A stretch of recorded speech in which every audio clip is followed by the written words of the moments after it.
In 1518, something unbelievable happened in the streets of Strasbourg. People started dancing.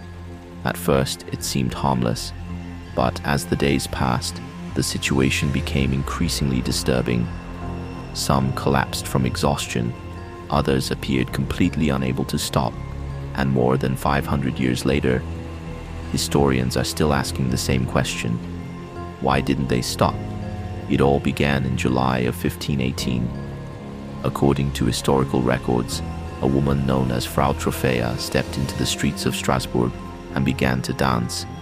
There was no music, no celebration, and yet she simply wouldn't stop.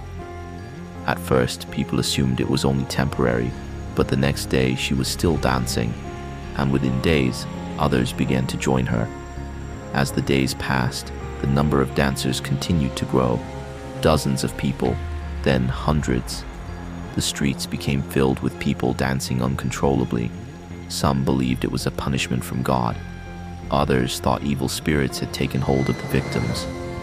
Fear spread throughout the city, yet no one seemed able to stop what was happening. City officials struggled to find a solution.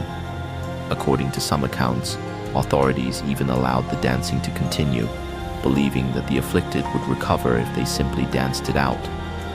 But the plan failed. In fact, the situation only became worse.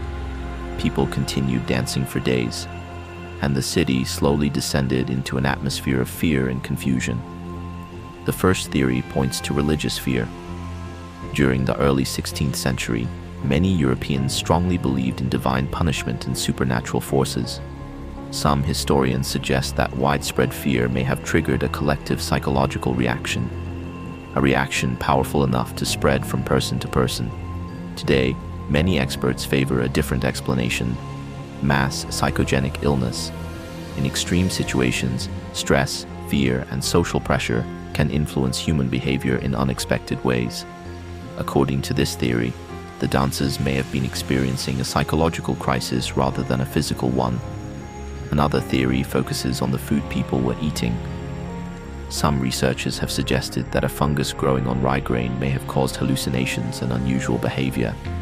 However, many modern historians consider this explanation less convincing than the psychological theories.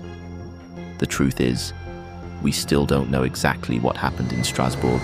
Perhaps it was mass hysteria, perhaps it was religious fear, or perhaps it was something we still don't fully understand. What we do know is that the dancing plague of 1518 remains one of history's greatest mysteries, and perhaps the most unsettling question still remains unanswered. Why didn't they stop?